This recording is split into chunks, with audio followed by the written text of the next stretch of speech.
इस वीडियो में हम लोग डिस्कस करेंगे अप्लाइड फिजिक्स 2 के ऑब्जेक्टिव क्वेश्चंस को। ठीक है, ये जो है ये हमारा मॉडल पेपर 1 है। तो स्टार्ट करते हैं। फर्स्ट क्वेश्चन है कि X ray waves, television waves and radio waves are the examples of, कि जो एक्सरे वेव्स होते हैं, टेलीविजन वेव्स और रेडियो वेव्स, ये जो है किसके एग्जांपल होते हैं, कौन से वेव्स के एग्जांपल होते हैं? तो ये जो है इलेक्ट्रोमैग्नेटिक वेव्स के एग्जांपल होते हैं। ठीक है, तो option D is right. Next question है कि waves which require medium for propagation are, कि ऐसे वेव्स जिनको रिक्वायर होता है मीडियम प्रोपगेट करने के लिए या प्रोपगेशन करने के लिए, वो कौन से वेव होते हैं? तो वो जो है मैकेनिकल वेव्स होते हैं। So option B is right.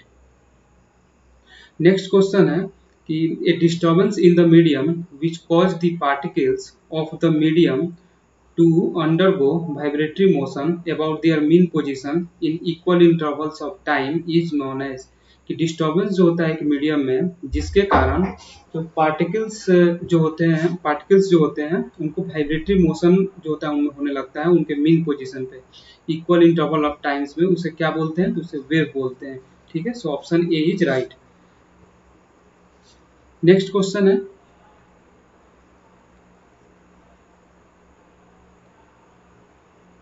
a converging lens is used to form an image on a screen when the upper half of the lens is covered by an opaque screen, then what will happen?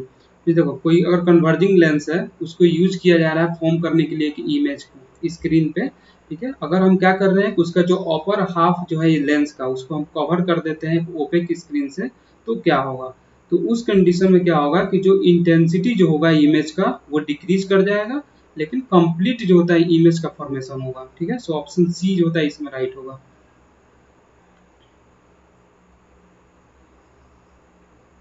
Next question है कि in optical fibres the refractive index of the core is, कि optical fibres में जो refractive index जो होता है core का वो कितना होता है? ठीक है, तो ये greater than that of the cladding, ये जो है ज्यादा होता है जो क्लेडिंग होता है उससे। ठीक है, so option A is right.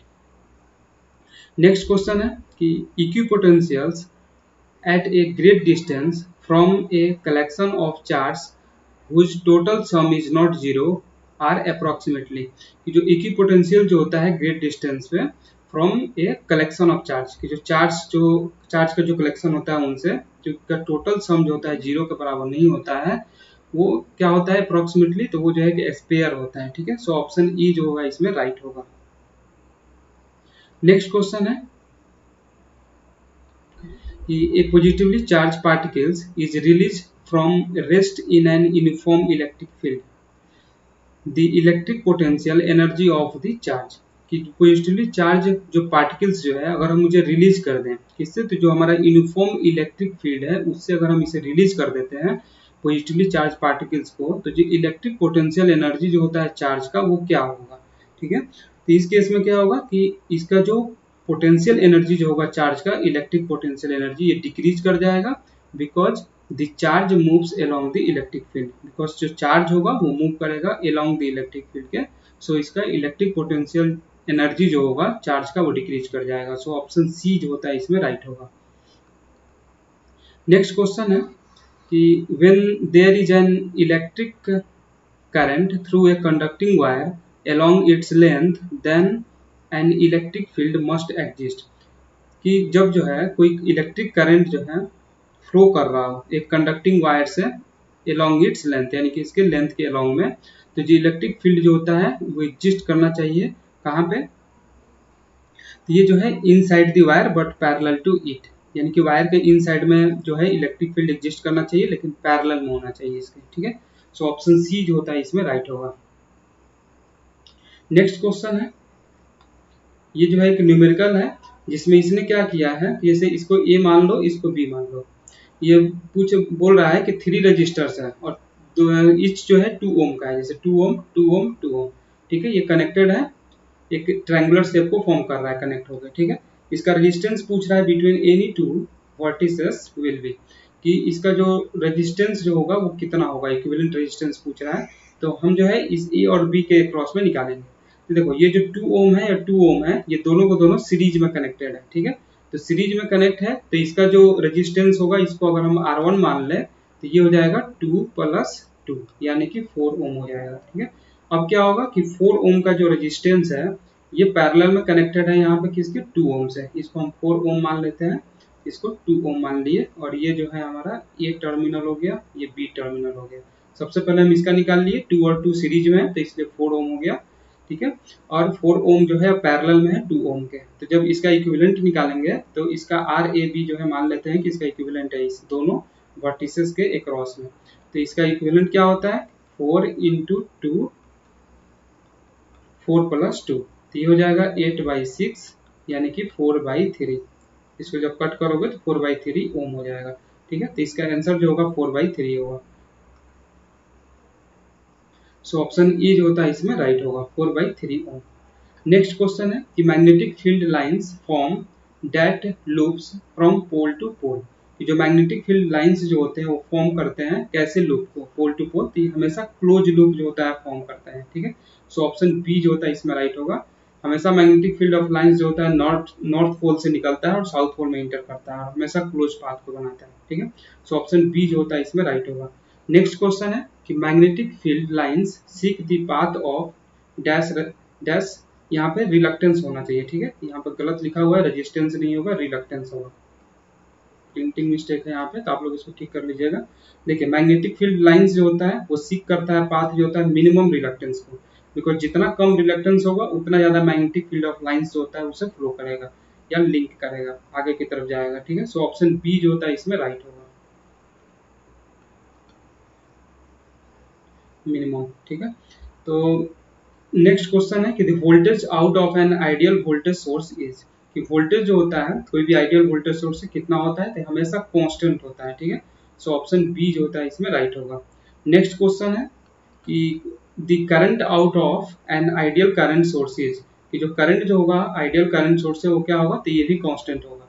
अगर वोल्टेज जो है पूछे आइडियल वोल्टेज सोर्स से तो कांस्टेंट, और करंट अगर पूछे आइडियल करंट सोर्स से तो ये भी कांस्टेंट। ठीक है, तो इसमें भी ऑप्शन बी जो होता है इसमें राइट होगा। नेक्स्ट क्वेश्चन है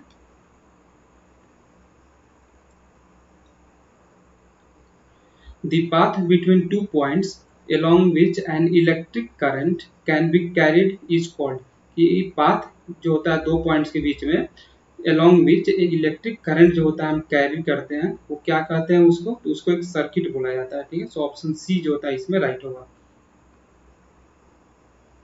नेक्स्ट क्वेश्चन है कि the formula for current as for Ohm's law is, कि ओम्स लॉ के अनुसार करंट का जो होता है फॉर्मूला क्या होता है, तो ओम्स लॉ जो होता है ये V = IR होता है। ठीक है, ये ओम्स लॉ है। तो करंट का जो फॉर्मूला होगा हम यहाँ से डिराइव कर सकते हैं, करंट जो होगा ये वोल्टेज डिवाइड बाई रेजिस्टेंस, तो ये हो गया वोल्टेज डिवाइड बाई रेजिस्टेंस। ठीक है, तो ऑप्शन ए जो होता है इसमें राइट होगा। नेक्स्ट क्वेश्चन है कि the unit of electrical resistance is, कि इलेक्ट्रिकल रेजिस्टेंस का यूनिट क्या होता है तो ये जो है ओम होता है। देखो वोल्टेज जो होता है वोल्टेज का वोल्ट होता है,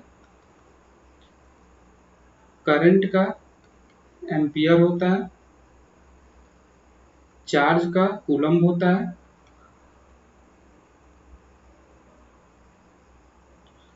और रेजिस्टेंस का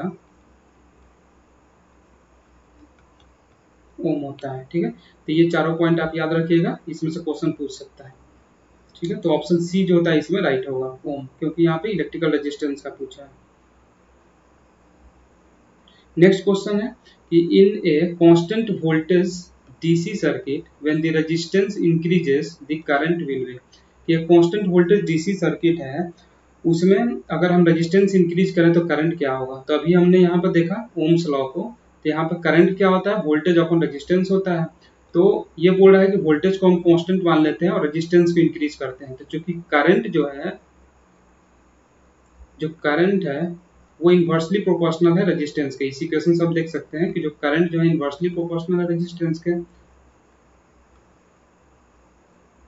ठीक है, इन्वर्सली प्रोपोर्शनल है, तो यानी कि हम रेजिस्टेंस अगर इंक्रीज करेंगे तो करंट हमारा डिक्रीज कर जाएगा।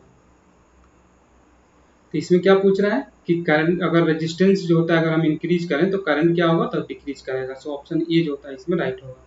The wave function is the energy required to, जो वेव फंक्शन जो होता है वो एक एनर्जी होता है जो रिक्वायर्ड होता है ejection of an electron just out of the surface. कि वेव फंक्शन जो होता है एक एनर्जी जो होता है रिक्वायर्ड होता है किसके लिए, तो इजेक्शन करने के लिए एक इलेक्ट्रॉन का just out of the surface. ठीक है, सो ऑप्शन सी जो होता है इसमें राइट होगा।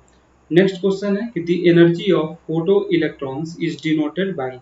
कि जो एनर्जी जो होता है फोटो इलेक्ट्रॉन्स का उसको कैसे जो हम डिनोट करते हैं, तो ये जो है एच सी बाई लेमडा से इसको किया जाता है। So option B is right. Next question है कि laser beams are, laser beams जो होते हैं वो क्या होते हैं, ये जो है कोहेरेंट होते हैं, सही है ये भी, मोनोक्रोमेटिक होते हैं और कॉलीमेटेड भी होते हैं। ठीक है, so option D is right, all of the above. ठीक है, तो अगर इस वीडियो के रिगार्डिंग अगर आपको कहीं भी डाउट है तो कमेंट बॉक्स में पूछ सकते हैं, और अगर आपको ये वीडियो अच्छा लगे तो लाइक शेयर एंड सब्सक्राइब करिए। Thank you.